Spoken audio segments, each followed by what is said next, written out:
నమస్తే. ఇవాల్టి వార్తలకు స్వాగతం. ప్రణయ్ హత్య కేసులో ఈ రోజు వచ్చిన తీర్పుతో న్యాయం జరిగిందంటున్న ప్రణయ్ తల్లిదండ్రులు. ఒకరిని చంపడం అనేది కరెక్ట్ కాదు. మాకు ఎవరి మీద కోపం లేదు. ఈ తీర్పుతో పరువు హత్యలు ఆగాలి అంటున్న ప్రణయ్ తండ్రి బాలస్వామి. ఈరోజు ప్రణయ్ కేసు విషయంలో నల్లగొండలో వచ్చినటువంటి తీర్పు ఏదైతే ఉందో ఆ తీర్పు ఒక నేరస్తులకు ఒక కనువిప్పు అనేది కలగాలి, కనువిప్పు కావాలి.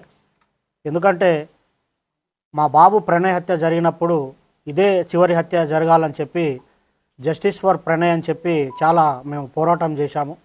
కానీ ఆ హత్య తర్వాత కూడా చాలా హత్యలు జరగటం అనేది జరిగింది.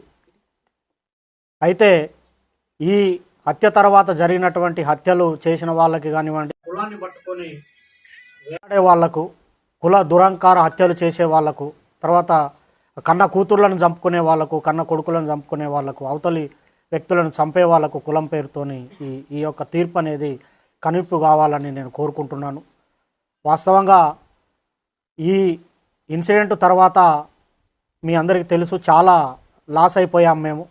ఇప్పుడు మాకు కొడుకు లేకుండా పోయాడు, అమృతకి భర్త లేకుండా, తర్వాత నా మనవనికి తండ్రి లేకుండా పోయాడు.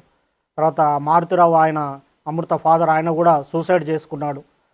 తర్వాత ఇందులో ఉన్నటువంటి 7 మందికి ఆ సుభాష్ శర్మకి ఉరిశిక్ష, తర్వాత మిగతా 7గురికి 6 మందికి జీవిత ఖైదు విధించడం అనేది జరిగింది. వారి కుటుంబాలు కూడా బాధపడుతూ ఉంటాయి. కాబట్టి ఎవరైతే ఈ సుపారీలు తీసుకొని హత్యలు చేసే వాళ్ళకి ఇది ఒక కనువిప్పు కావాలి.